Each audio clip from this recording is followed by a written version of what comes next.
Hey everyone, I'm Anne. Welcome to the Let's Get Naked podcast, where we dive deep into vulnerability. In this space, we'll explore what triggers us, uncover the patterns holding us back, and discover how to take charge of our own growth. If you're ready to dig in, be vulnerable, and face the tough stuff, then buckle up. It's time to get naked. You don't know what it means to fight for your life until you've stared death in the face and welcomed it. Some people have been to war, not just on foreign soil, but inside their own minds. They've worn the uniform, carried the weight of battle, witnessed what most can't even imagine, and somehow came back, but not whole. The wounds weren't all visible.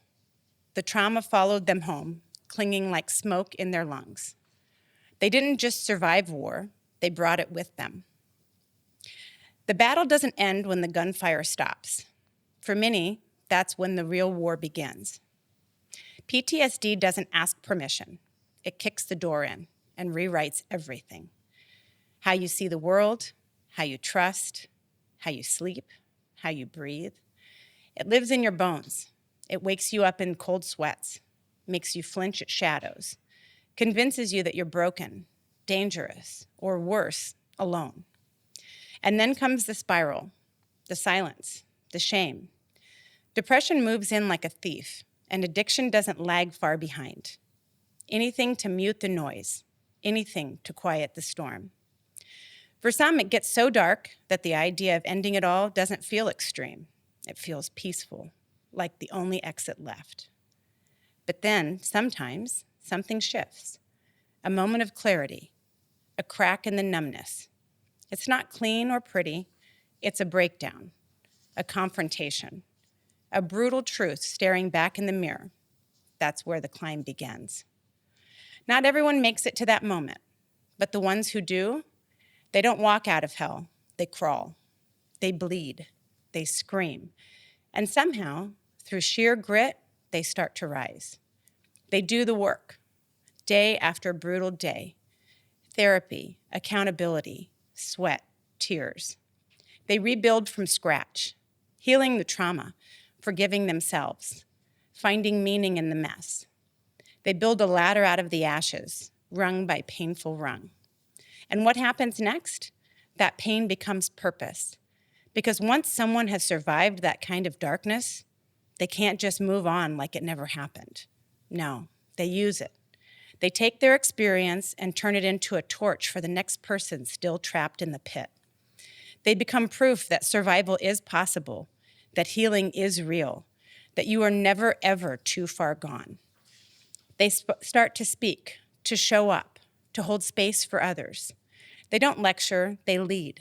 From the battlefield of real life, they say, I've been where you are. You are not weak. You are not broken. You are not alone. Here's the way out. This isn't some polished comeback story. It's a revolution of resilience, a war cry for anyone who's ever felt hopeless, ashamed, or invisible. The truth is, some people have been through hell, and they didn't just escape it, they conquered it. And now their mission is clear. Go back and get the others. Because that's what it means to turn pain into power, to take the worst thing that ever happened and make it mean something, to become the ladder for someone else. This isn't just survival, it's leadership, it's legacy, it's life after war. And it matters more than most will ever understand. Today, I'm stripping it all off with Akshay Nanavati. Akshay is a U.S. Marine Corps veteran, speaker, explorer, and author of the book Fearvana. He has overcome drug addiction, PTSD from his time fighting for our country in Iraq, depression, and alcoholism that pushed him to the brink of suicide. He has been to hell, embraced his demons, and built his own ladder out. Welcome to the show. Thank you for having me. So great to have you. I appreciate I'm you honored. coming on. So I was reading your questionnaire as a refresher last night, and there were so many things that I read that just really hit for me, because I feel like for those of us that have had these bigger kind of experiences, whatever your breaking point was, or the things that kind of led you to the point of wanting to kill yourself, or the dark, ugly, nasty shit that no one talks about. It's powerful to watch as you have come back, have made that mess your message and are really doing this whole going back for others, which is what it feels like your work is, just based on kind of the limited understanding that I have for you. So I'm really excited to dive in today and talk about that. Me too. Thank you for having me Yeah, here. absolutely. So tell me a little bit about kind of just a quick overview of what your childhood looked like, just so I know, what that is, and then we can kind of start the timeline of where things led. I was born in India. Great parents. They weren't extremely wealthy at the time, middle class, but certainly not poor.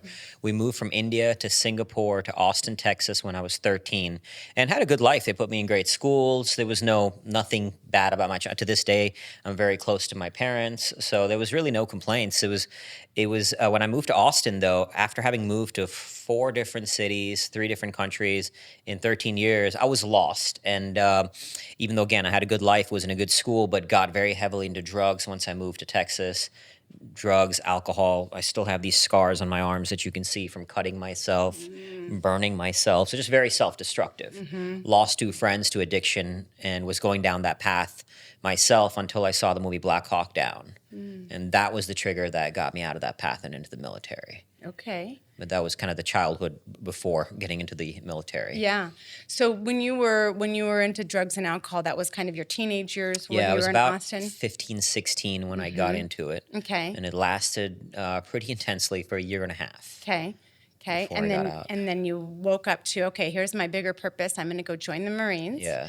And what did your parents think about that decision? They weren't a big fan initially, but it was a very tough moment because here I was, they saw this kid. I mean, not only was I doing a lot of dumb things, I got caught doing everything. So I wasn't good at getting away with it either.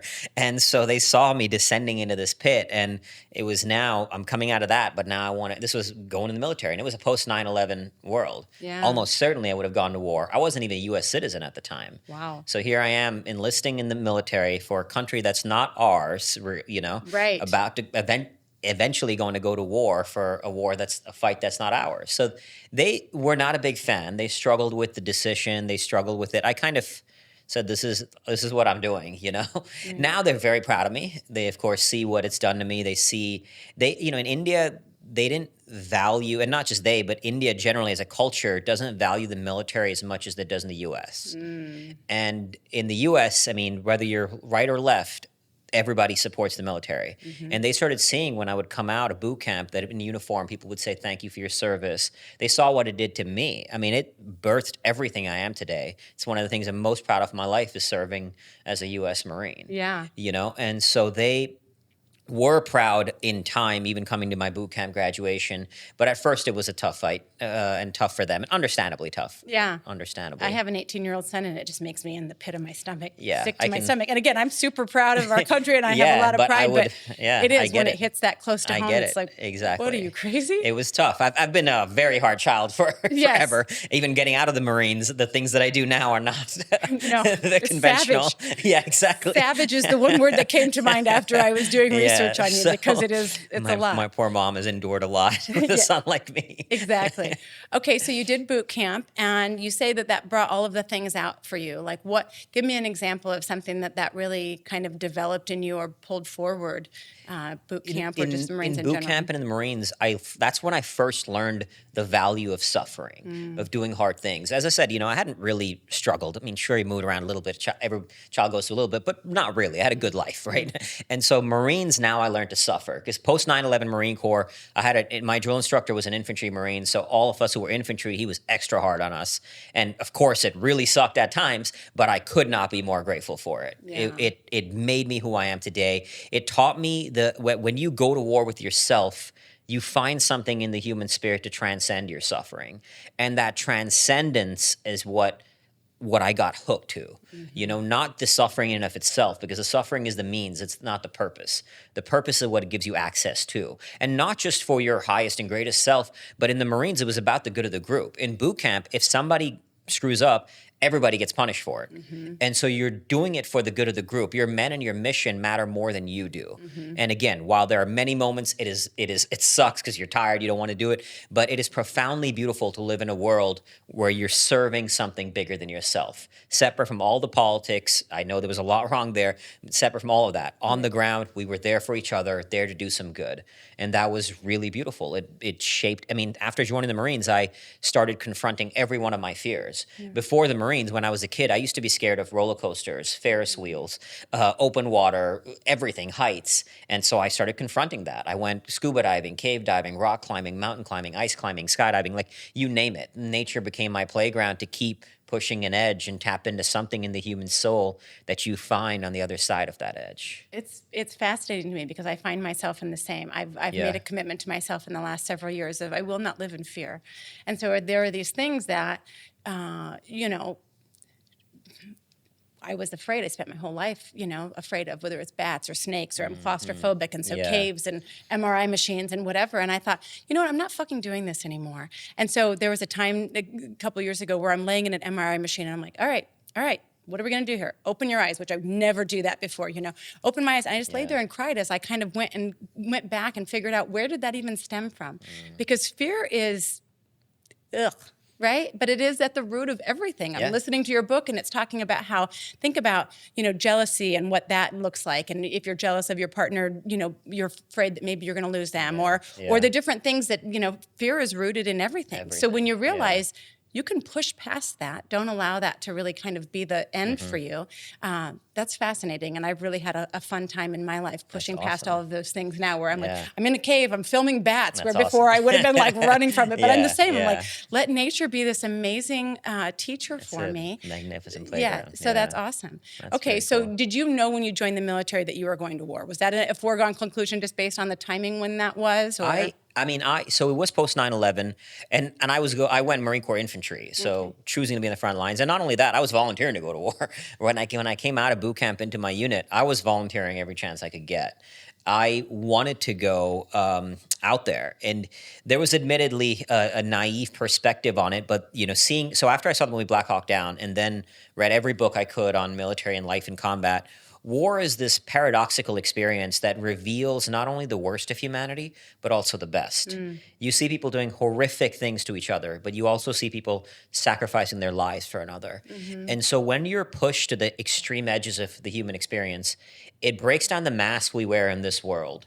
There's a kind of purity to it. It sounds, and I'm not sort of condoning war, obviously, but that's a lot of the reason why they don't think when people talk about why people struggle when they come back from war, there's many reasons, but one of which is war is actually a paradoxically peaceful experience. Sure. If you think about everything it does, I mean, you have camaraderie, brotherhood at the highest level, so belonging, separate from all the politics. On the ground, we actually did really want to help the Iraqi people, and we were trying to help them. So we were doing good. So it's a noble mission.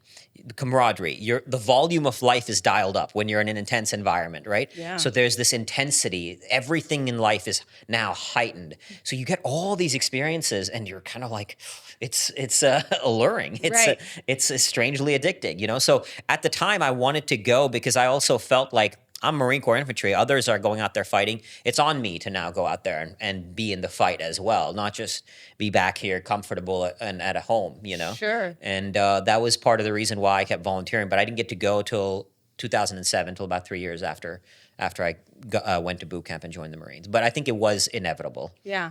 It's interesting because you said something about kind of the Marine Corps and when you're in boot camp and everybody's connected, right? Yeah. And you have a bigger purpose. And I look at that from just us as a people on this planet. If I think more people saw things that way instead of it being very like everyone for themselves, which I believe that we are all one, right? And that we should be, holding a hand out to help the next person or whatever that looks like. I think if more people felt that way or understood things that way, it would be a huge... I couldn't agree with you more. And that's what, again, I loved about the Marines that to this day lives with me. That it's not the same in this world, but now we have a tribe here where I would go walk into the gates of hell for people in my tribe, you know? Yeah. And living in that, experiencing that, getting a taste for that, you see how beautiful it is when you live outside of yourself and Yeah. not this selfish, individualistic existence, but for something greater. Yeah, I feel very honored to be able to have both sides of that because I spent the first 40 years of my life with it's all about me, very self-centered, very whatever. And even though I was a generous person and I was good and all the things, but I thought the world revolved around me.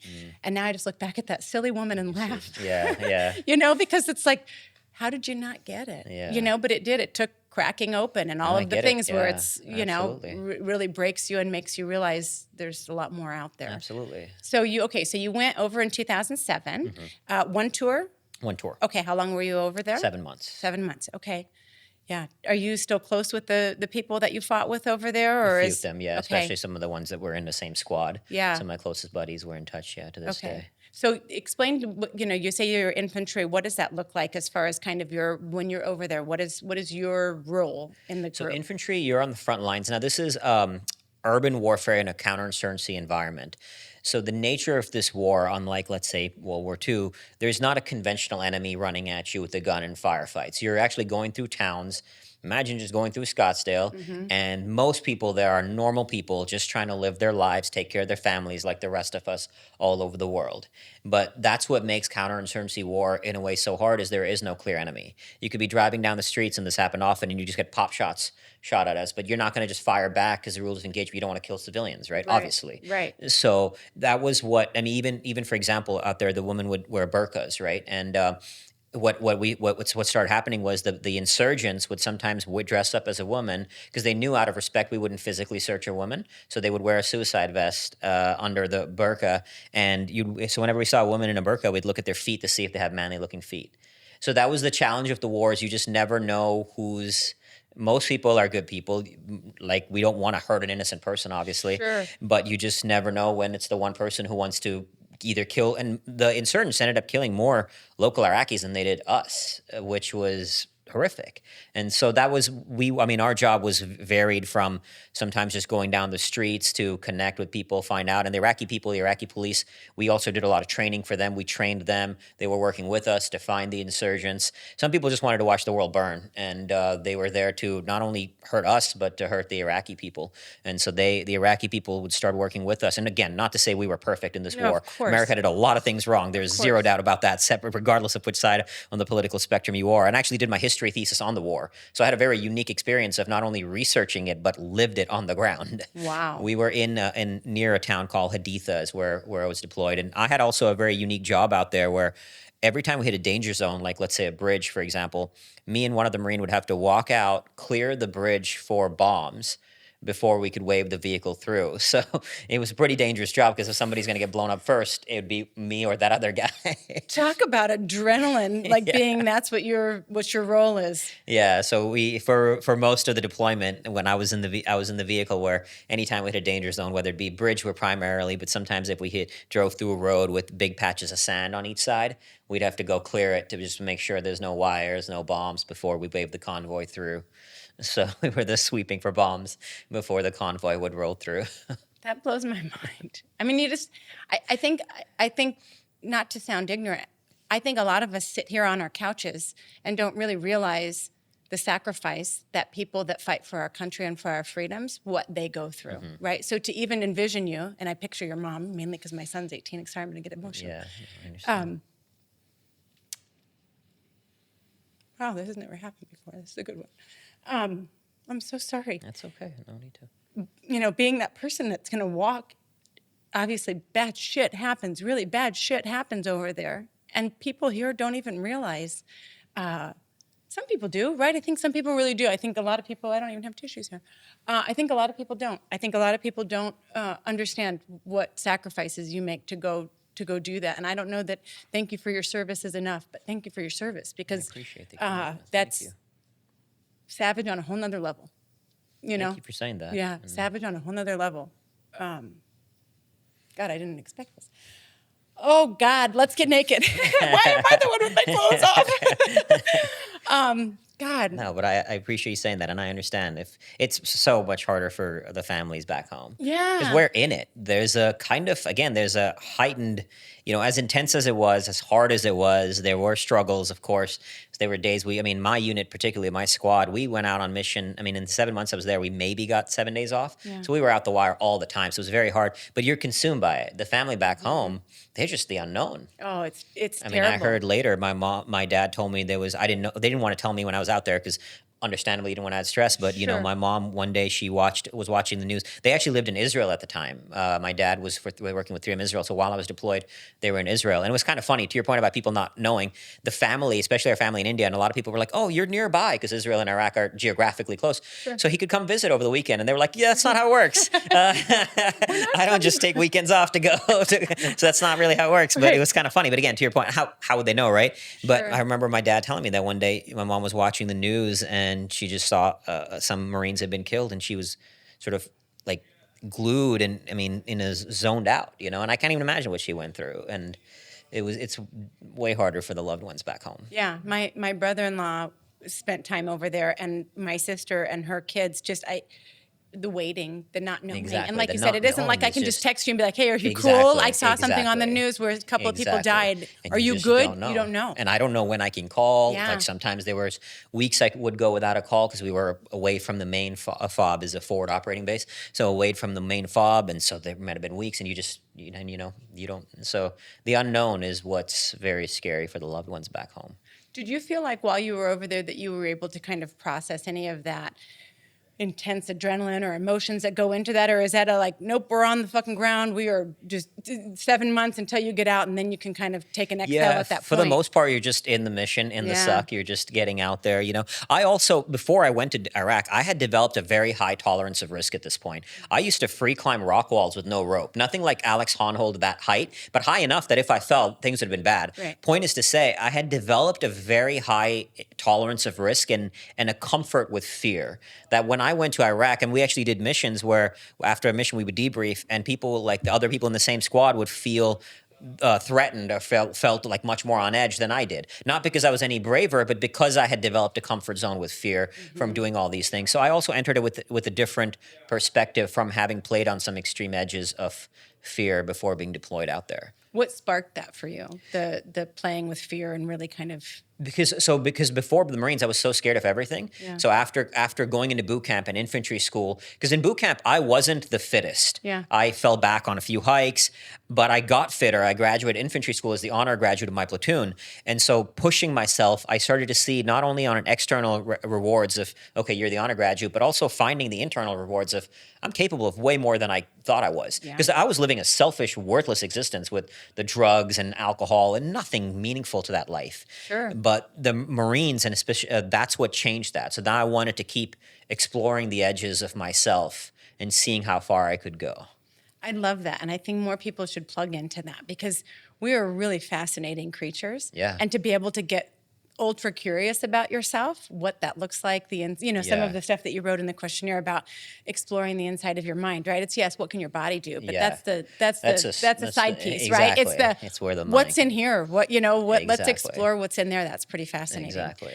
What do you feel like your biggest sacrifice was for joining the Marines? Like what piece of you, what part of you felt like, God, I really gave up a lot in that commitment to the Marines and to going to war? Do you feel like there's something that you've ever looked back on that felt like that was a big ask? I don't know if that's a great question. I don't know if there's a sacrifice that I feel in that sense. Like I'm grateful for the experience. The thing I struggled with most, it was the people I've lost. And that's what left a mark. When I first joined the unit, there was a buddy of mine. We were super tight. We got extremely close. My buddy Neil, and we were the two guys in the unit. So most of the unit had just come back from Iraq. So these were salty old war vets by now. Kind of not old, but like old Sure. in terms of life experience, war vets. And we were two young dumb kids. We were like, yeah, we want to go to war. And all the old guys, especially one of my mentors, his name was Dale, who also later got killed in combat. But Dale was like, no, stop volunteering. You don't know what you're doing, kind of thing, because he had seen it and he saw. But I felt like I needed to earn the right to have those eyes that he saw the world through, right? I didn't have that. And so I felt like and him and me were the two volunteering, me and this guy Neil, and twice we volunteered. Two times the Marines canceled it and told us, you're not going anymore.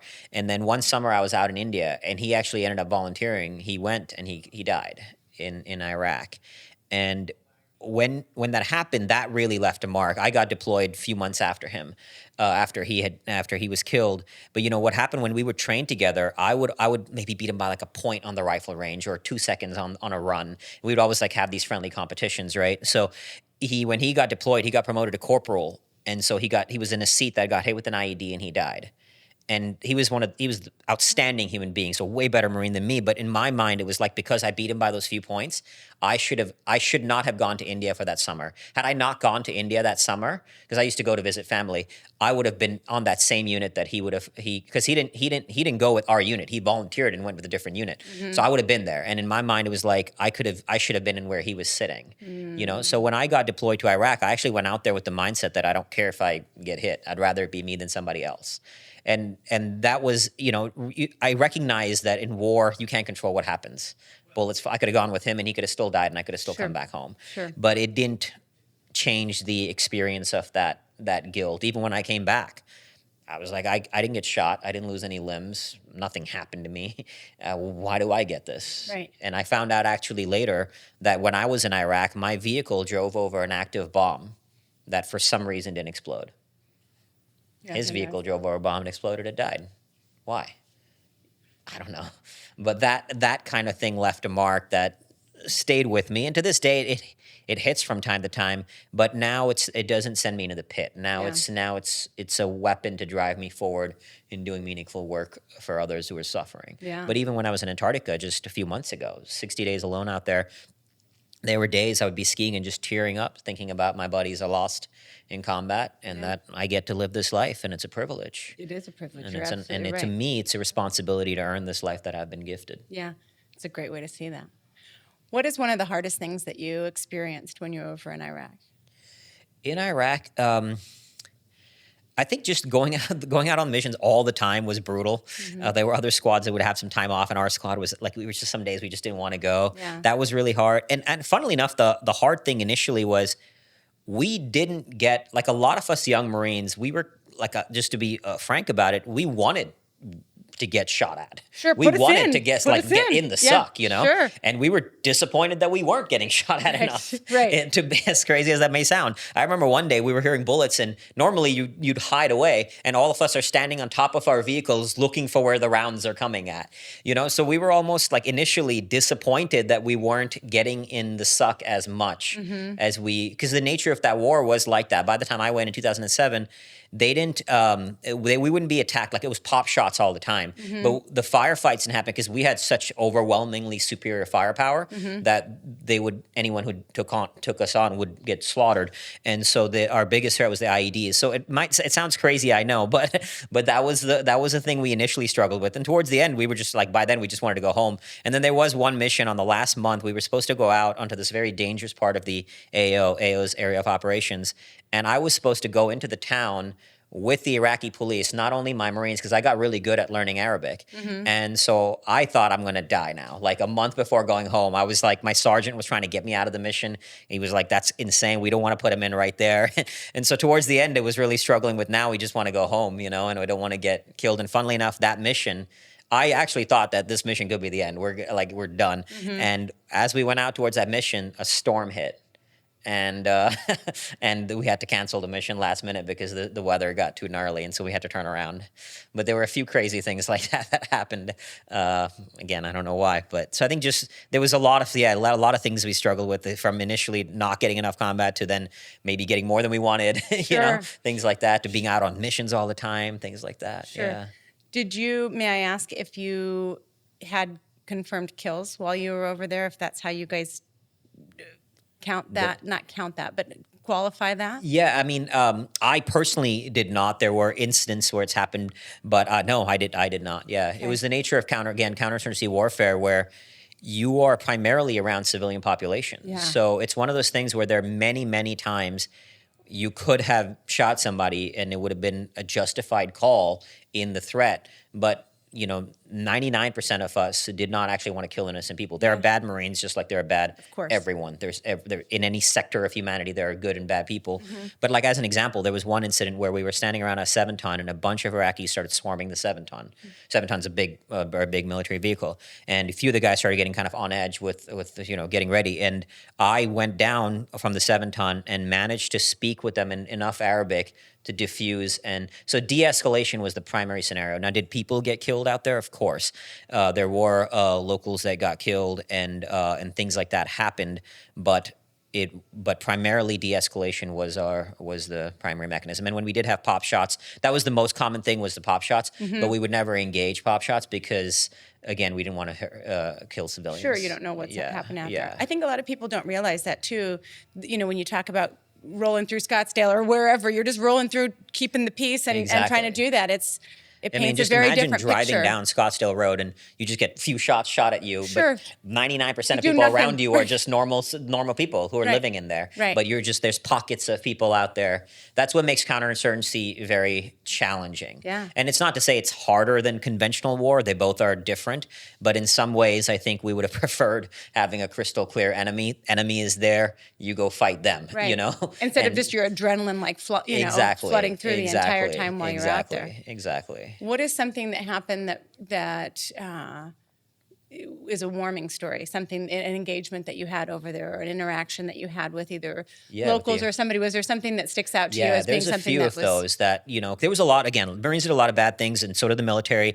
Many things were gone wrong, but we did a lot of good out there. We were really trying to help the people. And I remember, an Iraqi coming up to me saying, "I feel sorry Americans have to pay in blood for Iraqi freedom." And I met an Iraqi gentleman who had spent 8 years as a prisoner of war in Iran because of the Iran-Iraq war that Saddam Hussein had started. And this man had been through hell. You could tell he was I can't even imagine the torture he endured in a POW as a prisoner of war in Iran. But the passion with which he would come speak that Americans and Iraqis must work together to create a better future, So there were things like that really felt moving. We opened up a marble factory, a train station for the first time in 4 years, So one of the reasons why I love General Mattis is he's the one who, from a higher level, he saved lives on the ground. Like, he saved our lives. The reason our battalion came back alive was because of what he did. Because America has been notoriously bad at counterinsurgency war.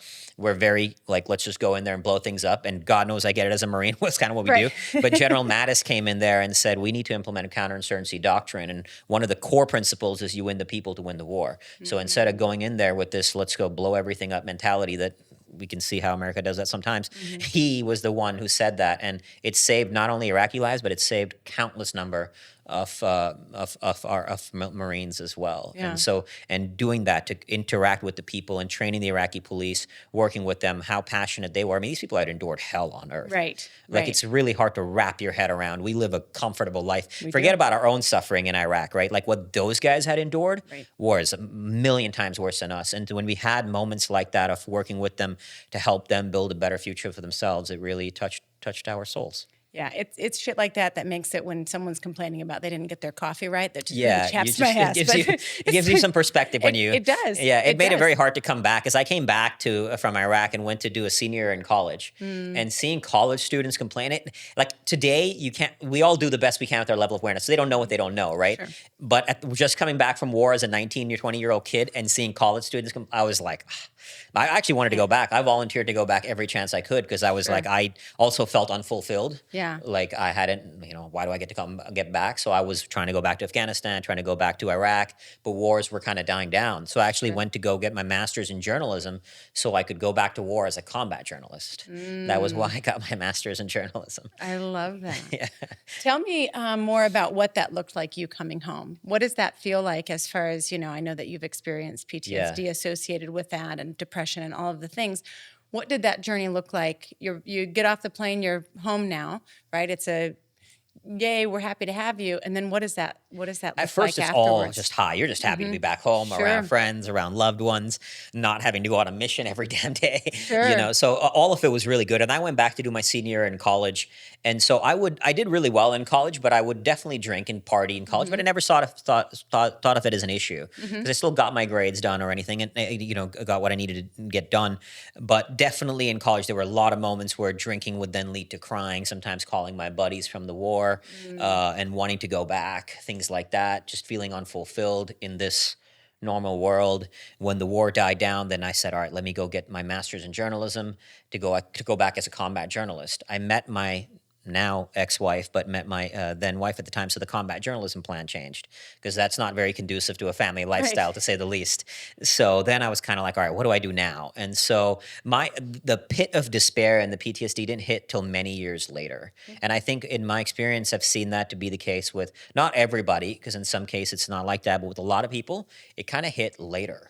The effects of that. But there definitely could be some system improvements in how they bring you back. Because, like, for example, when they brought us back, if you say there's anything wrong, they'll keep you on the base.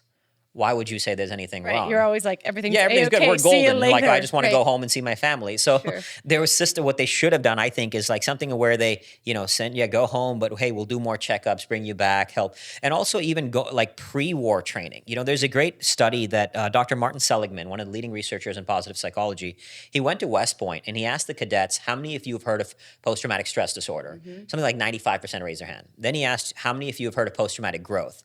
And it was less than 5%. So we live in a world where the paradigm we operate from is that trauma equals disorder. Trauma does not have to equal disorder. Trauma can lead to growth, and tremendous growth. Like today, I could not be more grateful for the suffering I've endured, whether it be the ones I voluntarily sought out, the ones I didn't. And that paradigm, if you shift it before the trauma is even experienced, before even young Marines go to war, it can change the entire paradigm through how which we experience the war and how we deal with it coming back. So I think the training, the mental training, needs to be before the war. And then, of course, there are things that can be done after. But if you shift the entire paradigm, that changes how you operate because it becomes a self-fulfilling prophecy. That's fascinating. It was the core of it, I think. Like, and not only that, I mean, even to this day, today, for example, whenever somebody hears I'm a veteran, it's coming from a place of love, so I get this. But there's the thank you for your service. But there's this kind of pity, like, oh, something's probably wrong with you. And again, it's coming from a place of love, so I respect it. But if you look at where that stems from, it's this paradigm again that trauma equals disorder. That there's something wrong with you because you've gone through suffering. And we do this in all contexts, not just veterans. I've worked with young women who are survivors of sex trafficking, and the world tells them that they are now gone, like they've gone through so much hell. And so many groups that, again, trying to do noble work, but when it comes to survivors of sex trafficking, they'll teach them sort of how to sew or things like that. Like, you can't do anything else. Not that there's anything wrong with that if that's what you want to do, but telling them that you're not be able to do anything else because you've gone through this hell, what are we saying? Right. So when I would work with these young women, my first thing I would say is, you've endured more hell than I or 99% of the world could fathom. What these young girls endured was just horrific. And that makes you stronger. Like, I would never wish this on you, and you would never wish this on anybody else. Right. But because you've endured this, you will be bulletproof in life. So you can, and suddenly now it shifts their mindset. They see that I'm stronger, I'm better, I'm more powerful than anybody else out there, right? I can do whatever the hell I want. So just shifting that, even how we view trauma. I mean, when I came back, I was hypervigilant of loud noises. I would struggle with crowds, survivor's guilt. And I was told these were symptoms of post-traumatic stress disorder. As I started researching, because after the war, many years later, I hit that rock bottom moment. After 5 days of binge drinking, was ready to slit my own wrists. And when I started climbing out of that, I went deep into reading neuroscience, psychology, spirituality to heal myself initially, and then led to the work of helping heal others. But I started to learn that I spent 7 months in a war zone where loud noises meant death. Obviously, I'm more hypervigilant.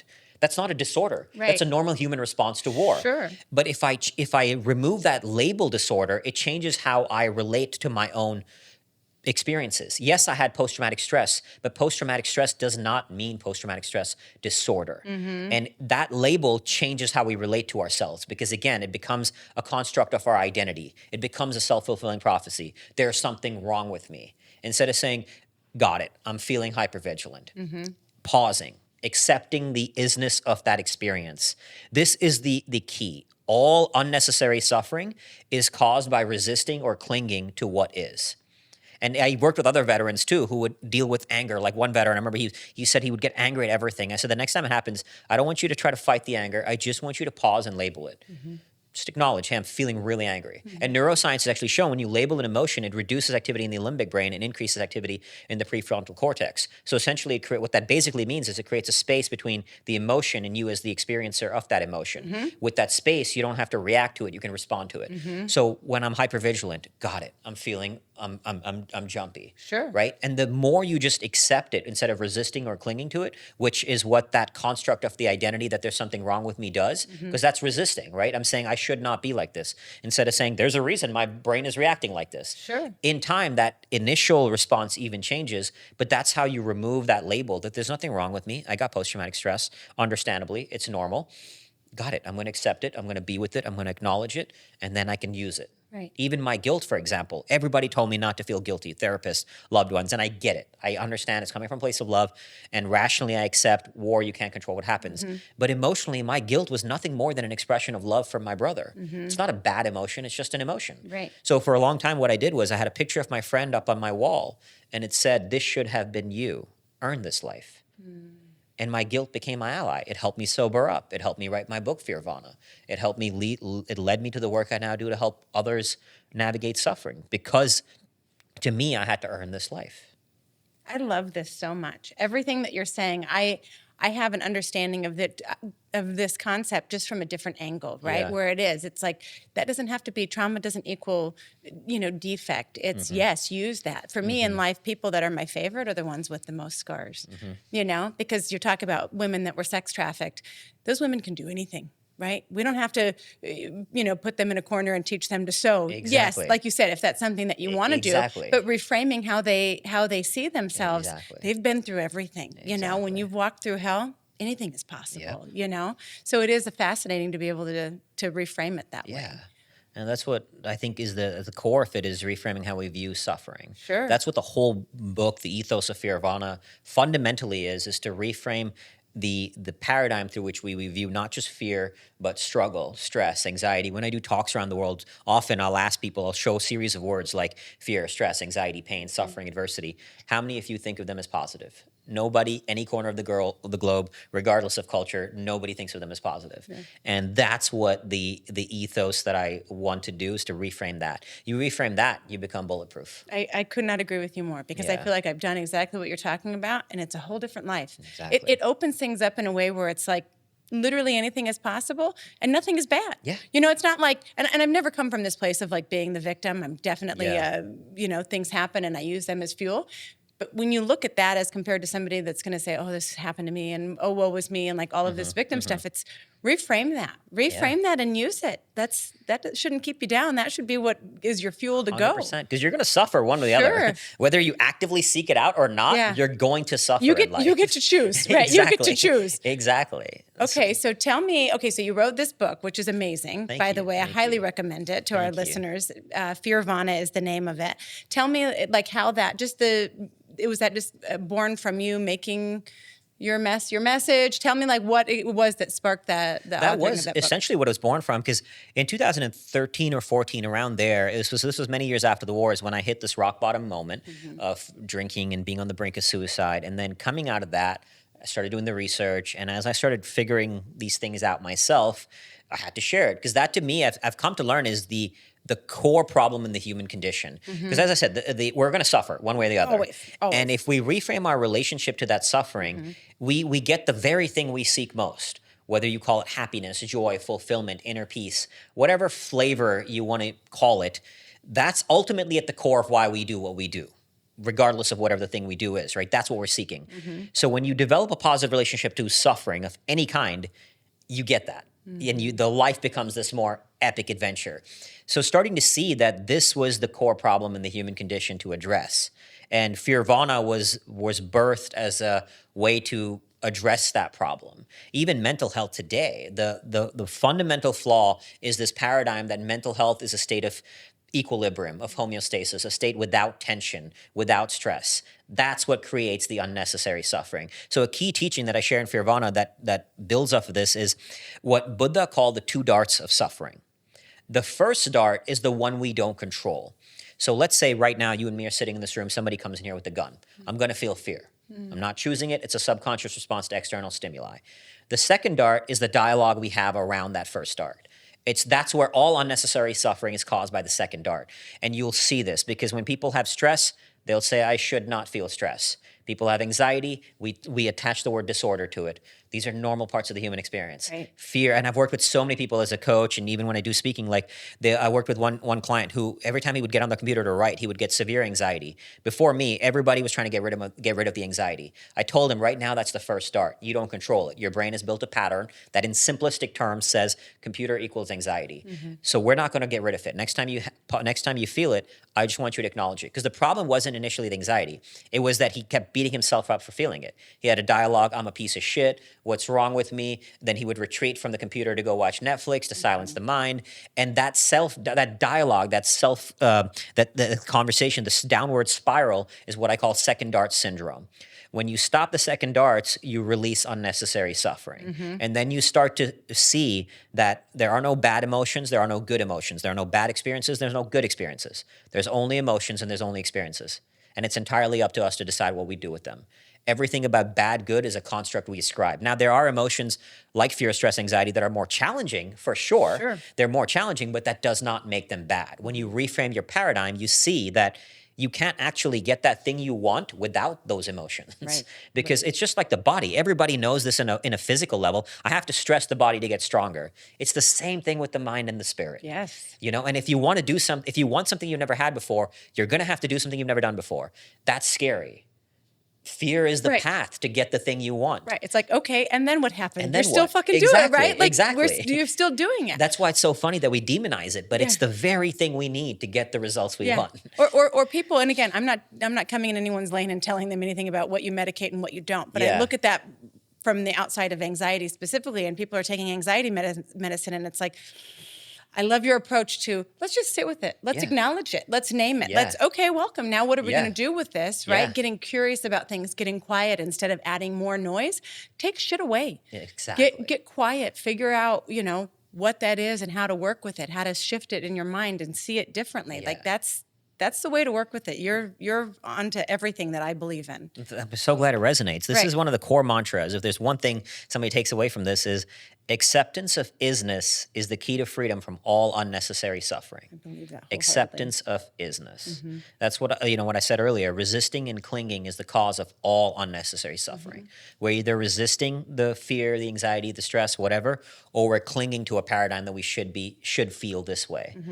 Accept. Once you accept what is, even when I'm on expedition, I'll often say things like, thank you, God, for these perfect conditions. Even when it's soft snow, and hard snow would be much easier to drag a heavier sled than soft snow when it's sinking. But instead of saying, I wish it wasn't this way, if I just say, thank you, God, for these perfect conditions, because they are perfect. Because they can't be anything other than what it already is. It's lovely that you come from that. Because that's what it is. Yeah. Like you said, there is no good, there is no bad, there just is, right? And it's like, how are you gonna plug in with this life? How are you gonna make this amazing? You get to choose, right? So if you wake up from this place of, oh shit, it's rainy today, or the snow's too soft, or like whatever it is, you're automatically setting yourself up for failure. Exactly. This is amazing Disneyland that we live in, right? The big guy puts us down on this for 80 years if you're lucky. Don't waste it.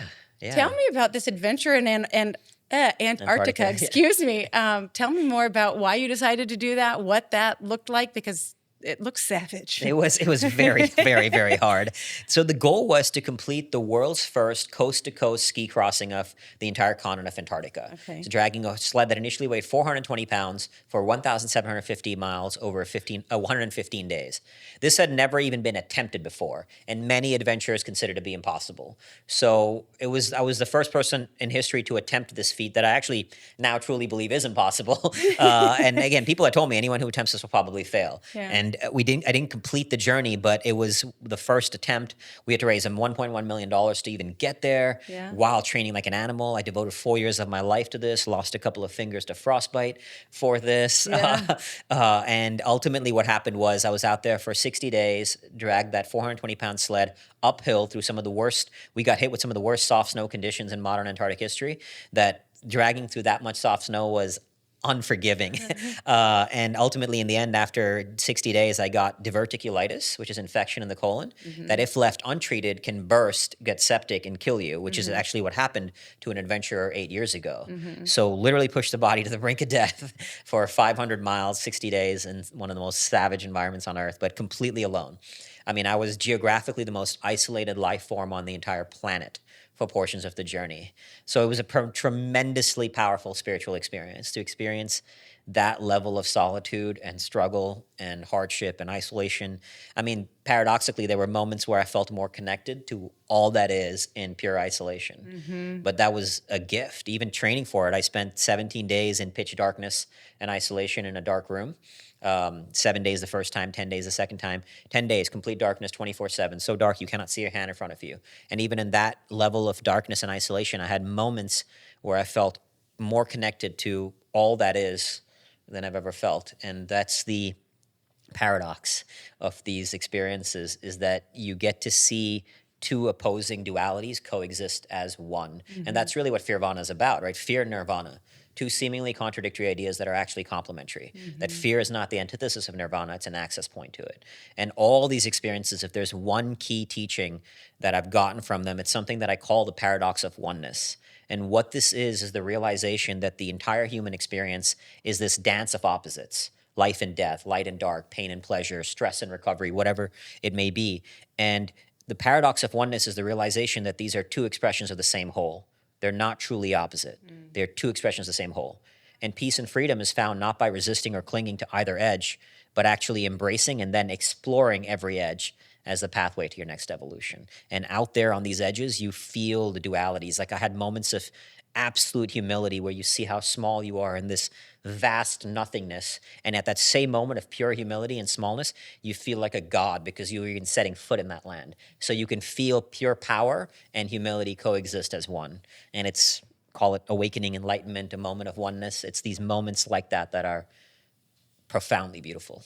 I could not agree with you more. I'm literally speechless listening to you, because it's all of these things that you're putting to words in just different ways than I see things, because it's like everyone avoids all of this hard suffering shit so much because they think that, we don't lean into anything that's uncomfortable, right? If it triggers you, we pull back. If it, whatever. And for me, if it triggers me, I'm running at it like a freight train, right? I'm like, I can't wait to see what I'm going to figure out about myself in this, right? Because we learn all of these things about ourselves as we're doing this. And if you can shift your, what you're talking about.